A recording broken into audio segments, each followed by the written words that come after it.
Warning, get ready for a conversation today that's raw, real, and perhaps I'm going to say razor sharp. We want the reality today. We want to talk what's really going on. It will contain discussion about sexual violence. You've been warned. Omny Miranda Martone joins us. She's a survivor turned activist and the founder and CEO of the Sexual Violence Prevention Association, SVPA. That's what we're going to be saying during the course of our discussion. They have a background rooted in lived experience as a survivor of non-consensual deepfake pornography. Advocate Omny builds bridges between policy research and community driven safety solutions. Under their leadership, SVPA has spearheaded groundbreaking efforts like the bipartisan DEFIANCE Act, which we will discuss, established campus chapters, and shaped national policy on systemic sexual violence prevention. So on the Warriors today, we're going to be I'm so thrilled and honored to welcome Omny Miranda Martone, redefining really how we prevent sexual violence systemically. Omny uses the pronouns they, them, and they bring lived experience, bold policy work, and uncompromising clarity, something we really need about all of these issues surrounding sexual violence, abuse, exploitation. And get ready, I want to say, and buckle up. We're speaking truth and reality here in the Warriors. The website is, and everything Omny will be listed out in the body of the website. Do not worry so we don't get sidetracked with all of that, but it's kind of S-V-P-A, svpa.org. First, Omny, I want to thank you. I'm going to thank you again. I thank you before we started for sharing your very personal journey and creating purpose out of pain. You really are a warrior, and that's why I want to focus your voice. I want everybody to hear from you, so welcome. Well, thank you so much for having me. I'm really honored to be here and excited to talk a little more about the work we've been doing, with you as well, and the work that we're trying to get done so that survivors across the country can be protected. I'm so excited. You're, and again, answer any way you see fit, but, your journey really is very deeply personal. And survivor, right, to founder of SVPA. Can you share with us a little bit of that road, that map of how you did all of this to get to where you are today? Yeah, so I am a survivor of child sexual abuse and then campus rape.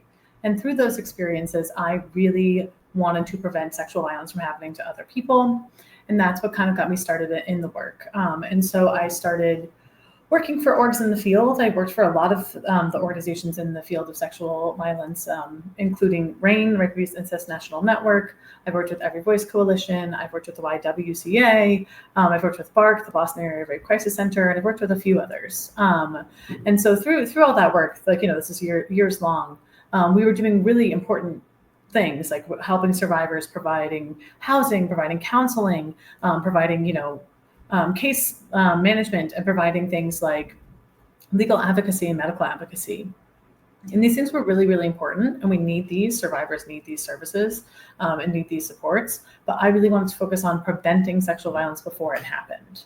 And I wasn't really seeing that. I wasn't seeing systemic prevention, right? What are the broad societal systems that cause sexual violence, and how can we counteract them, right? How can we push back against them?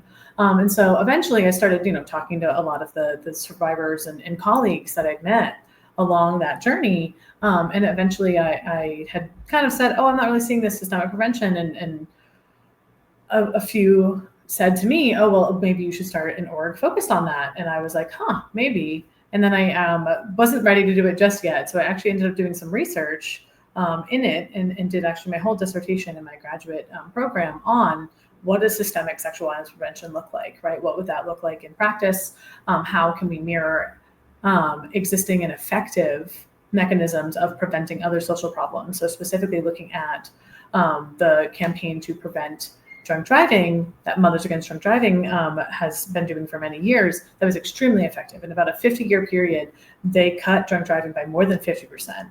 And so looking at really effective social campaigns like that and trying to put that into practice. And so eventually I founded the SVPA after that research and after building this community. I founded the SVPA to prevent sexual violence systemically, trying to prevent it before it happens. Yeah. I'm so glad, Omni, because it's always like we're slapping a band-aid on, in my opinion, all of these issues. Yeah. So therefore, things just increase, right? I don't have to tell you any of this. I want the public to really understand, our warriors listening. We have to get in there before it happens, right? But still, it's full circle for, education, prevention, and then taking care of those. I kind of call it a wheel with a lot of spokes, but we really have to get into that intervention part of it. I have to ask you, since you brought it up, Mothers Against, the MAD. That's such a perfect example. Why can't we just, couldn't we? I mean, you are doing this incredible work now and advocacy, and why didn't we just replicate that? That worked. Why is, I'm going all over the place with you because I have a million questions with you, but like, I don't understand. We do have solutions. We do have maps, to success. Why do you think with this subject matter, we're in 2025, in my opinion, it's still somewhat, on the back burner a little bit and taboo with society? Yeah. So we are literally trying exactly to follow their roadmap that MAD has made, and we are following not just them but also a few other social campaigns. So, for example, campaigns against teen pregnancy have been rather effective, Okay. and campaigns Very. against smoking, especially amongst youth, have also been effective. I will say the vaping industry kind of reversed that, but cigarettes usage was down by over 80%. Amongst people under 25. So we're looking into all of these successful campaigns. I think there's a couple of things. One thing I think that's really big is that sexual violence is so personal that a lot of victims are not able to speak out or not comfortable speaking out. Whereas victims of drunk driving, there's just not a stigma, right? Victims of cancer due to cigarettes, there's not the same stigma. Now, there is a similar stigma with teen pregnancy, so that's something where we can look to them and see how they dealt with that stigma issue. But the other thing really is that when we talk about things like prevention, we're talking about people's values, their values and their values and beliefs about gender, their values and beliefs about sexuality, and their values and beliefs about consent and autonomy. And that really gets at a lot of cultural things, and that gets at a lot of very strong roots that are ingrained in society that are hard to counteract. And I feel like a lot of people realize, like, what we'll talk, I'm sure, about primary, secondary, and tertiary prevention. In primary prevention, that's the ideal, right? Primary prevention says, how do we prevent somebody from ever wanting to commit sexual violence? They never want to commit it in the first place. Secondary prevention is, how do we prevent somebody who already wants to commit sexual violence from doing so? We either make them change their mind so they no longer want to do so, or we make it so difficult for them to do so that they're unable to do it anymore. And tertiary prevention bridges that gap between prevention and response. And it says harm is already happening, or it already has happened. How do we prevent that harm from continuing? And so those are the three types of harm. And primary prevention, that's the ideal, right? The other two are because we missed the first one, right? Secondary and tertiary because we missed primary. We didn't do that one. So then we had to go to secondary. And then if we missed secondary, we got to go to tertiary. But primary is the ideal. And the thing is, primary prevention, that has to start very young. Has to start even before, honestly, the age of 12. Most studies and research that we have come across says it must start before the age of 12. And so for that to happen, we are really talking with kids when they're very young. And some parents are doing that, but some parents and guardians don't have capacity or don't know how to bridge those conversations. And a lot of people, I think, also conflate this issue with sex ed. And there's overlap, and sex ed is very important, but it's not 100% the same exact thing. And at the end of the day, it's very important to talk about things like consent and autonomy outside of sex and not in relation to sex. I think people wait till their children are 16 or 17, but most people's values and their core beliefs are already cemented at that point. And it's much more important to start younger. And also it's really important because a lot of children experience sexual violence. So the younger we start with this education, the more capable they will be of getting help and of being able to be protected against this. Yeah, and verbalizing against it. I mean, you're the expert. I'm not, but I have to tell you, Omni, it's like people will say to me, I talk to a lot of groups, I talk to schools, right? Don't open the can of worms, Lynn. Like, don't. And I'm like, well, they have, but now I'm really digressing, but I'm like, they have so many devices available. They're seeing and hearing things anyway. We might as well be the leaders and, erase all forms of embarrassment and give them the facts and the truth about all of this. I mean, age appropriate, obviously. Yes. You say, but I even say, Omni, again, I'm no expert, like age appropriate, because here in New York, so I know a lot about New York. The ages have gotten so young. So it's almost like from the time a child, I don't even like saying this, can walk and talk. And I mean, Mhm. we have to it has to be part of everything as they grow up. Like we have to just start, Yeah. when they're born thinking about these things, because I am just seeing with all of these issues, and we'll talk about, there is a lot of hope and a lot of great things, and you're working on this, and your organization and others, but I've seen such an increase in the last 5 years around all of these issues. I don't know if it's because, COVID came and everything was in disarray. I don't know now. Funding's being cut with a lot of groups. So a lot of them were volunteers in the first place. They can't hang on. So it's kind of just something that I think should be at the top of the ladder, right? Because it goes into everything from mental health to healthcare to families. It's like everything. To me, this is a top issue. So I want to ask you, how do you deal with? I just threw a lot at you. How do you encounter that? Like, how do you kind of pigeonhole it to focus in? Because there's so much going on with these issues that you work on. How do you get the attention and keep the attention of somebody when talking about this? Because I find, I'm sorry, Omni, even a lot of groups working in this movement field, they kind of tune out after a while, right? Yeah, I think yes, they do. And sometimes, honestly, when I first started this work, I used to take that tuning out quite personally because I was like, how can you not care, right? This is so important. This is affecting so many people. It affects so many people, communities, families. Like this is so important. And I've come to realize I think some of that is a protective factor. People are so overwhelmed by negativity and by fear that they kind of tune out. And so that is part of the reason that we are very we focus on hope. I, as a person, focus on hope. And we also focus on making sure people know, our goal is for you to have the tools you need to address this and prevent this. And I think that helps people feel a little bit better. I think a lot of people hear about all these problems, right? They see the news and they're learning about all of these issues that are spreading and increasing and getting worse. And they're often presented in a way, right, like through the news or through other avenues where they're presented as here's the issue and there isn't really a solution, right? They're not presented with here's something you can do about it. So then it's just, okay, here's all this really bad stuff. There's nothing I can do. I'm powerless, which is very indicative of people who are survivors of being a survivor yourself, right? Is being powerless, not having control over your body, not having control over what you do. And so, that lack of control, I think, is difficult. So what we try to do is say, well, let's give you back some control, right? Let's give you these tools that you can use. And the goal is it's tools, just like a toolbox. You're not going to use every tool every time. You use the tools you want when you need them, right? But now you know how to use them. So okay, I need a hammer for this situation because this is a tool that I know that I now have. Whereas before, maybe you didn't have tools. You're approaching all these very intense situations with really no options and nothing to do. So that's really one of the main things that we do at like the small levels. That's for individuals. But when it comes to politicians and when it comes to broader structural things, we try to appeal to the fact that they should care. But if they don't care, then we're going to make them care. We're going to be very annoying. That is actually our internal motto: is we annoy our way into everything. Yeah, I love it so much. Very effective. Very effective. See, that's a warrior's move. We have to keep going. And you use the word annoy. Just keep going and going until they have to, on some level, start paying attention. Like they can't escape us. Okay. I love that. I mean, that is really what we have to do. We have to teach everybody else to do it. But you're right. The environment is so overwhelming for everybody. Who can focus on this when they're busy hearing all of this, kind of bad news, and also trying to pay their bills and take care of children and deal with everybody's fighting.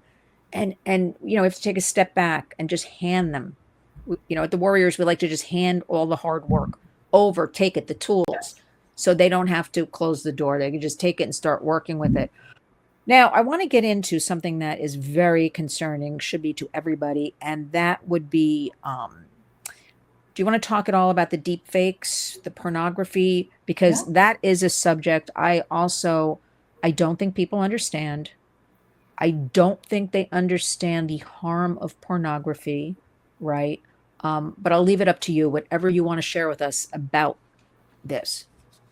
Yeah, absolutely. So we have been working a lot on digital sexual violence. So that includes all forms of sexual violence that happen over the internet or virtual in some way, which includes deepfakes. Deepfakes have been a big pillar of the work that we've been doing. We have found that non-consensual deepfake pornography, which is we actually internally call artificial non-consensual explicit materials, but like, we've been working on this issue for a while because this is the fastest the fastest increasing form of sexual violence at this time.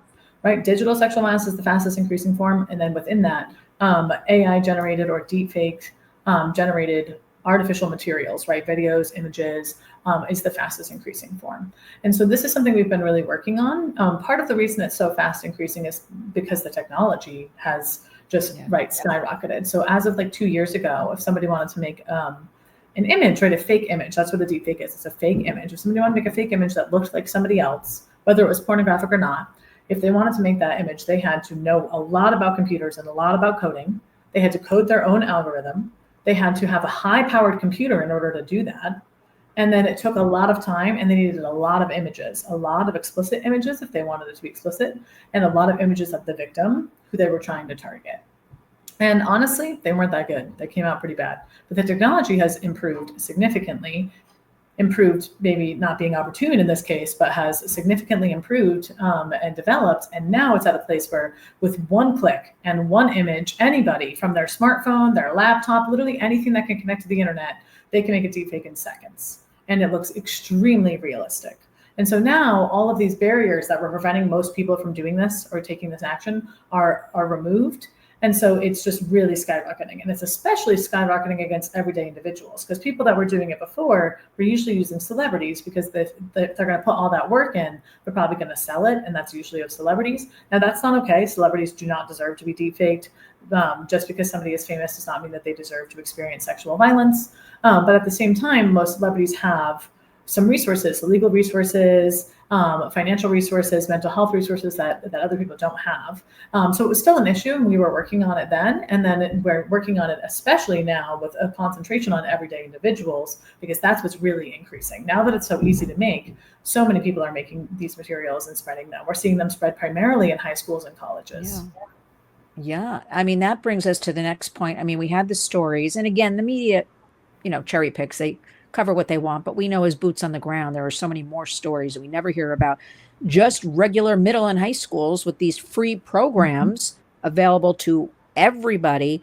The horrifying aspect of what's going on. So that brings me to the DEFIANCE Act.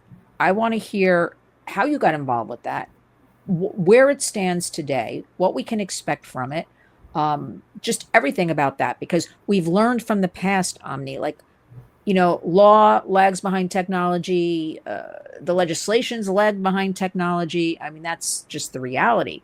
So give us an update about all of this, because I do want our warriors to understand, there is good work being done, right? So tell us about that. Yeah, absolutely. So a couple of years ago, well, a little over a couple of years ago, somebody approached us, a survivor, and said, hey, this person was at, I have permission to share their story, though it will be without a name, so it will be anonymous.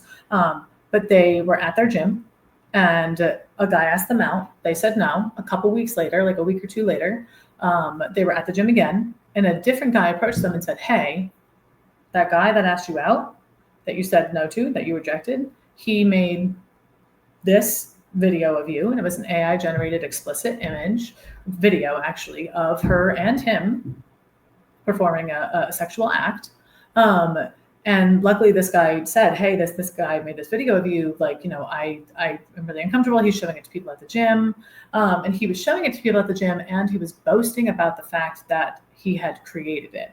So he wasn't passing it off as real. He was boasting about the fact that it was fake, which is important for later. So basically she went to the gym management. He ended up getting kicked out of the gym. And then in retaliation, he actually posted on Instagram. And then she had to report it. She got it taken down. And this just was really, really rough for her as a situation. This has a lot of mental health consequences and made it just really difficult. She was in college at the time. She ended up having to drop one of her classes. It just was really had a massive impact in her life. And so she was looking for ways to take action, right? To take some legal action. And there was nothing that she could do. She went to a lawyer, and the lawyer basically was like, she first went to the police actually, and they were like, oh, we don't cover this. But then she went to a lawyer, and she has all this evidence, right? She has the screenshots. She has 2 different people from the gym who were willing to say to a court, yes, he showed us this video, right? She has witnesses, she has videos, she has like screenshots of the fact that he shared it on Instagram, all of that stuff. And that was just not enough, partially because he was telling people it was a deepfake. He was telling people it was fake. So it couldn't be under defamation. He wasn't passing it off as if this was real. That's what defamation is you pass a lie off, as it's real. And so this was really rough, and she didn't know what to do. So she approached us and she said, I don't know what to do. And I was like, well, let me look into it, right? Maybe there's laws we don't know about. Maybe there's a tort law. Maybe there's something we can do. We looked into it. We found exactly what her and her lawyers had found. There was really nothing that she could do. And so that's what started us on this journey. So first we started with some state policy, and that's something that's been ongoing. But we really wanted to make sure there was federal policy, because a couple of states, 3 states at the time, had policies. It was Texas, Virginia, and California. But what we were seeing was this often doesn't, the internet doesn't care about state lines. So we'd have victims that were in different states from each other. It was like this weird patchwork issue. And so we were like, we need a federal law. And so we looked at those 3 states. And we also talked to a lot of victims about how this issue has also changed and really has manifested in the last few years. And we ended up drafting the first version of the DEFIANCE Act. And so then we presented it to any elected official who would listen to us. We were like, hey, we have this federal bill. We really want to push this forward. And eventually we landed with, in the Senate, with Durbin, Graham, Klobuchar, and Hawley, so full balance Democrats and Republicans. And we landed in the House with Alexandria Ocasio-Cortez and Laurel Lee. And so when that was when we introduced, it was really impactful for me as somebody to see this. I will also say, when we introduced, somebody did make deepfakes of me to try to get us to be silenced. I had a TV appearance about the introduction, and following that appearance later that evening, there was deepfakes made of me and spread on Twitter specifically. Luckily, we got those removed, but it really was, I think, just exemplified why we need this bill, right? I need this bill to take action. And it was somebody trying to silence me from speaking about this, right? From speaking against deepfakes. And it's clear from their account that this is something that they regularly do. So they make deepfakes, and it seems like they mostly make them of celebrities and potentially sell them. So it seems like, they maybe felt threatened by the DEFIANCE Act, but they should feel threatened by the DEFIANCE Act. Yeah. And so it did not end up passing in the last year. There was a lot going on last year. It did pass the Senate unanimously, but it did not end up passing in the House. And so this year it's been reintroduced in both the Senate and the House, and we're really looking to push it as much as we can. And so the DEFIANCE Act, the bill itself, addresses non-consensual deepfake pornography by creating a civil right of action for victims to seek justice. So it's not a criminal right of action, and I'm happy to talk about why that's not in there, but it's a civil right of action so that the victim themselves can choose to seek justice. And this includes all victims for anybody who created, distributed, published, solicited, or possessed with intent to distribute any form of deepfake. So that means that it includes people who threatened to distribute it, which is also called sextortion. There's a lot of AI-generated sextortion. That's a very, very big increasing issue these days. So it includes basically a lot. It includes a lot of different things in addition to publishing. We were also part of the Take It Down Act, which was specifically about publishing. But we also knew that we needed all these other things, right? What about when people send it to a group chat? What about when people send it to someone's employer? Neither of those things are publishing. Right, so we need to have things that cover creation, distribution, solicitation, right? All of these other things. So we made sure that it would cover anybody who had been a victim in any way. And so that's really the goal of the bill, is to have some sort of accountability and some sort of action that victims can take. And that will prevent people from committing this in the future. Oh, that's a mouthful. Okay, so the first thing is, I like that so many survivors, that's not a good word to use with all this, that are involved with this, because I sit here, I've never been trafficked. And I knock on wood, because as I've been doing this work for 6 years now, I have not been exploited. I have not been raped. And Omny, I feel like, I'm not kidding, I feel like I'm so lucky, because so many are, kind of thing. So many. Yeah, and we need this legislation. I also saw, I'm going to link it in the body of the video. Then you did your TEDx talk. So I like that. That explains a lot of things. We'll put all that in the body of the video. I don't understand what happened. Can you talk about what happened to this person who did it to you? anything, or they're just still making the deep fakes of other people? I can't really take action against them right now. We Right. have kind of lost. I can't take action against them right now. We need the There's Defiance nothing, Act right? to pass. If the Defiance Act passes, I probably will take action against them. It has, weirdly enough, stopped for seemingly no reason. I mean, they could start again at any time. I don't have any control over if they started again or don't. They have blocked at least us on everything, like me and the organization, and I have not been able to see if they have a new account on Twitter at least, but it does seem like Twitter was not their main platform. There's a lot of other websites, Mr. Deepfakes being the most famous, but a lot of Yeah. others like that, where people share and spread these videos, and we have not been able to track them down on anything else. So I'm not entirely sure what's happened with them. I know it's not a great resolution, but I think it also just exemplifies why we need federal legislation that's really pushing so that victims can take action against this. I mean, absolutely. And probably Omni, because I'm just surmising here, but because you did push back. Like Yeah. they're going after those vulnerable that do nothing, right? Like they can just keep sextorting. We work with a lot of teen boys with the sextortion and the families, so you were vocal. So perhaps they're moving on to those who are embarrassed. They, don't talk about it. The parents don't talk about it. Nobody wants to know about it. But I say we talk about all of it and get it out there. And there's no reason to be embarrassed because these are creeps and criminals. I mean, that's why are we allowing strangers to do all this to us? Yeah. Especially with kids, it ruins their lives. Oh my gosh. But Yes. but also we have to educate, it shouldn't hold you back from employment. Like, because there are deep fakes now. It shouldn't hold you back from getting into a school, perhaps. It shouldn't hold you back from any of that. I just say, and I'm not saying this to be like tongue in cheek funny, with these deep fakes, we just say everything's a deep fake, because that's where we stand. It should not be ruining society the way it is. But I'm glad Defiance, we will do everything at the Warriors to help you with any of that. We do a lot of work in Washington. So anything that we can do to help you, or sign us up. We want to do that. Tell us, though, I'm very concerned with our youth, right? Yeah. I'm very concerned with empowering them, with telling them the truth about everything that's going on. Because, I have a lot of warriors on the ground and focus groups, and they feed me information. And one of them, she's at Columbia, and she tells me a lot of the young women at Columbia are selling pictures of their feet. And they're like, well, it's not, she said, I'm like, oh, because I didn't really, I don't want to be judgy, right? But I'm like, oh. And she said, well, when you can get $300 a shot, like, why are we going to go work in the supermarket? But she said it's really becoming like this big thing now. What? So how do we counterbalance? I'm just using this as an example. Um, let's get at our youth. You've done campus work, right? What are you finding out like today? How should we be approaching them, talking to them? What should we be doing? Yeah, there's a lot when it comes to youth. One of the biggest things being, I think that this has been happening since I was also young.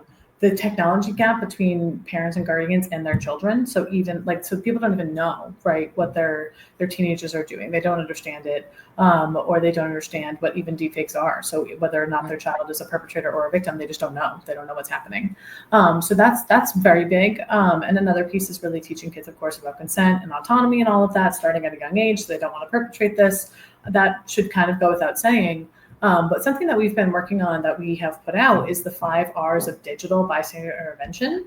At this point, I think it's a majority of high school students, or it might have been college, a majority of high school or college students have seen a deepfake of somebody else or know of somebody who has been a victim of an explicit deepfake.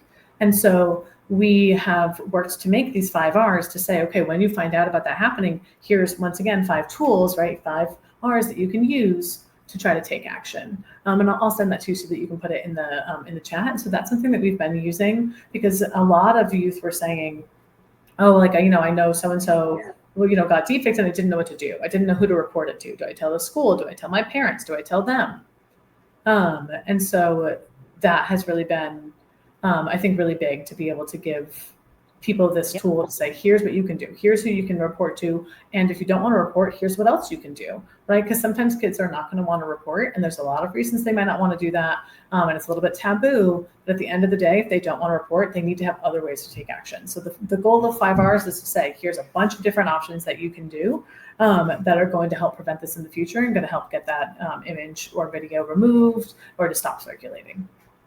Yeah, absolutely. Because I'm really, I think of our youth as, our future adults, our future leaders. Like, where will this be in 10, 20 years? I'm always like about the next gig. That's the way my mind works. Like, think down the line a little bit. Let's talk about what you do, SVPA. So core to this is research, correct? How do you do all of that? Do you just do it on your own? Do people donate? They finance you? Because research is a lot of time and can cost time is money. So I'm trying to get at, we always need more research, and we need Omny up to date research, because a lot of things that were given to me, I'll just say examples like for sex trafficking, and they would hand me reports and things like from 2012, 2016. I'd be like, forget it. The world changed after COVID. I can't use that. Unbelievable. What's the consensus now? Tell us about your work, but also how do we update and get more up to date? Because again, the technology is moving so fast, nobody can keep up with it. What's happening on that front? Yeah, this is a big focus of ours. So we're a research first organization. So we do research first, and then we follow that up with legislative advocacy, follow that up with programs, we follow that up with institutions like K-12 schools, colleges, to say, okay, well, now we've done the research, we know it's effective, let's take some action, right? Let's see what we can do. And so, for example, with non-consensual deepfake pornography and other forms of digital sexual violence, we're currently doing research with Equality Now on the state of digital sexual violence in the United States, right? What does this look like? What are the issues? How is this manifesting? And is it manifesting differently in different parts of the country or to different populations? So we've already talked a little bit about how it's primarily against youth, it's primarily against women, but we're finding other things too, of like there's some hotspots in certain areas. And so that research is going to come out relatively soon, I would say. I think sometime this summer. And so that in general is just one example of many of the research that we do, right? That is such a big deal for us, is to be research first and research focused. Most of our research is funded by people who have donated directly to the organization, like to us as an organization. And that's really important now more than ever. We, as many in the field have, we have had funding cuts because of what's happening at the federal government.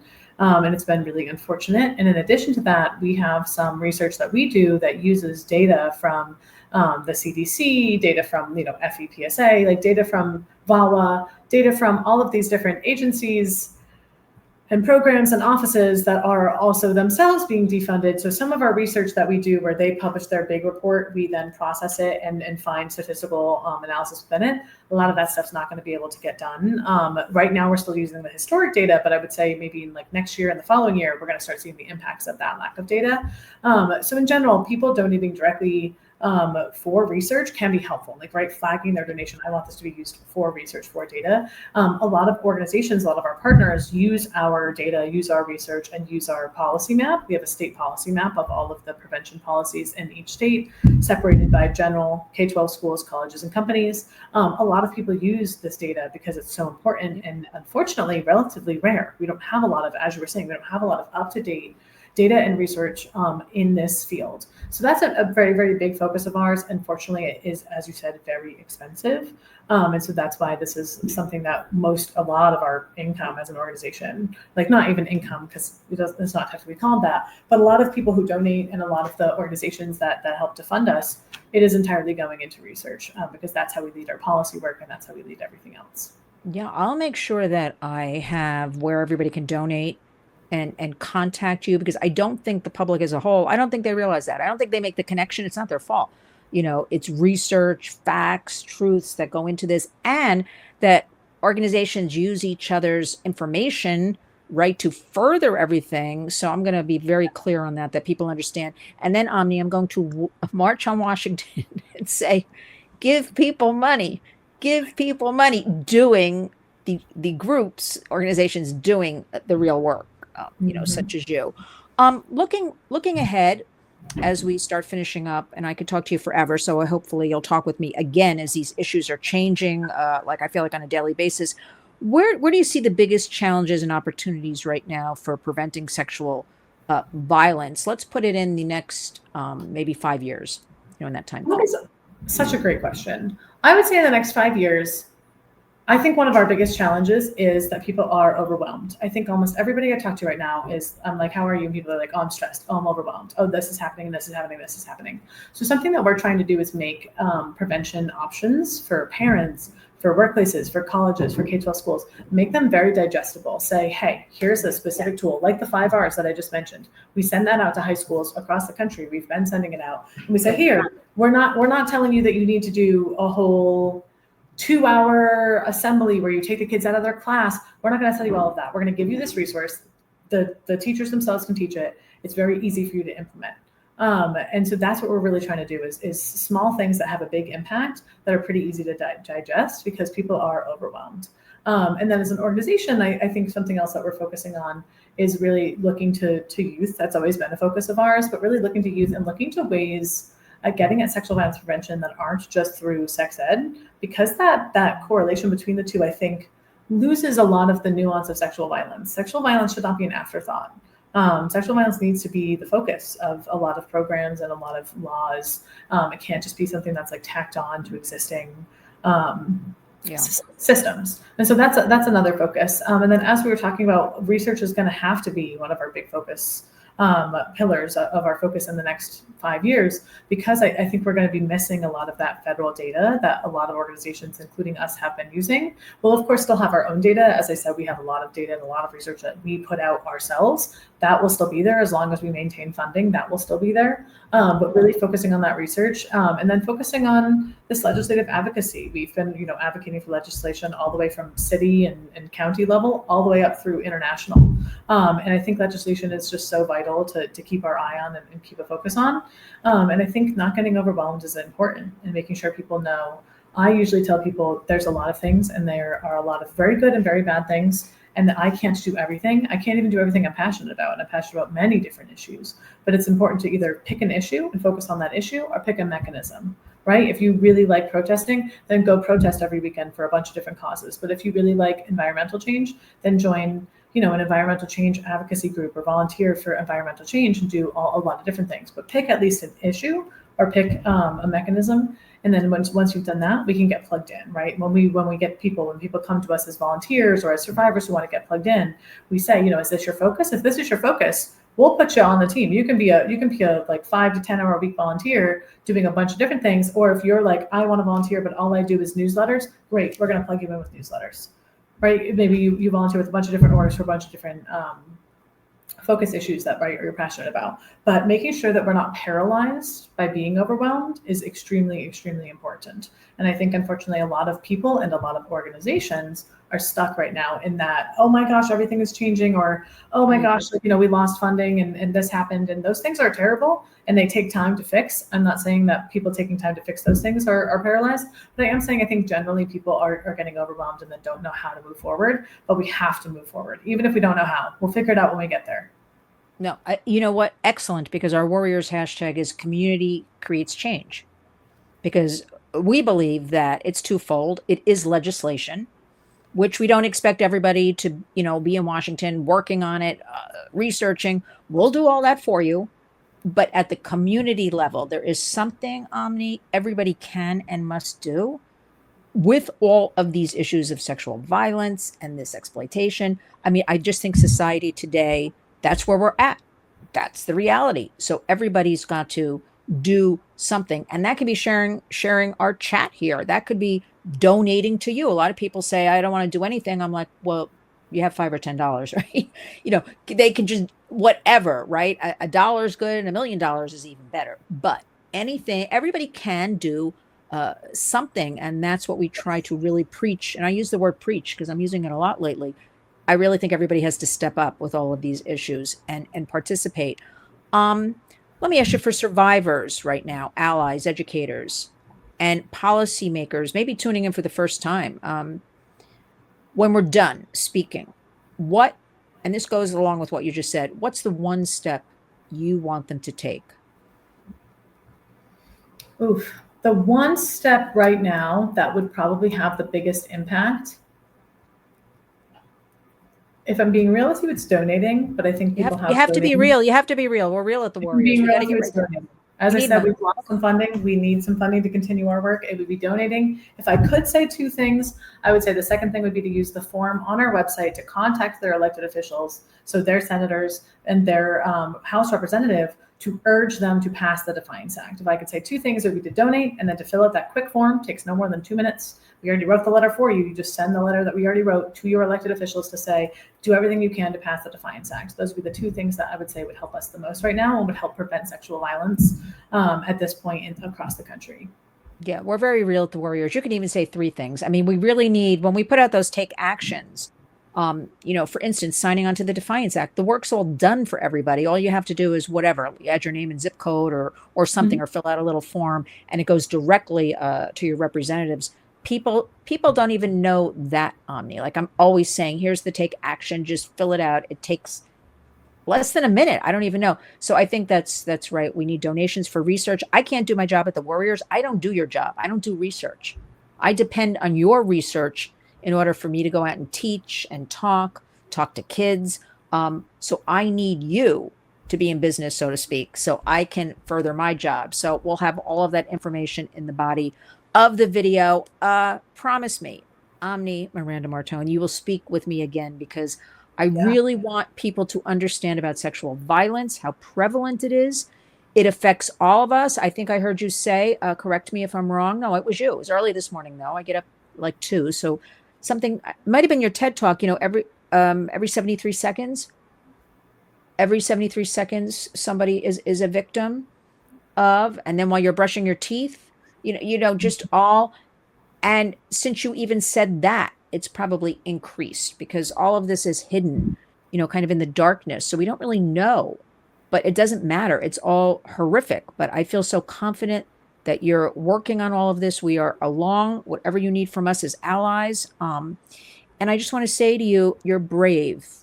And I want you to know that. And you're brilliant. I'm going to add that. That's a word I don't use, Omni, with people. Well, thank Too many, you. too many people. Okay.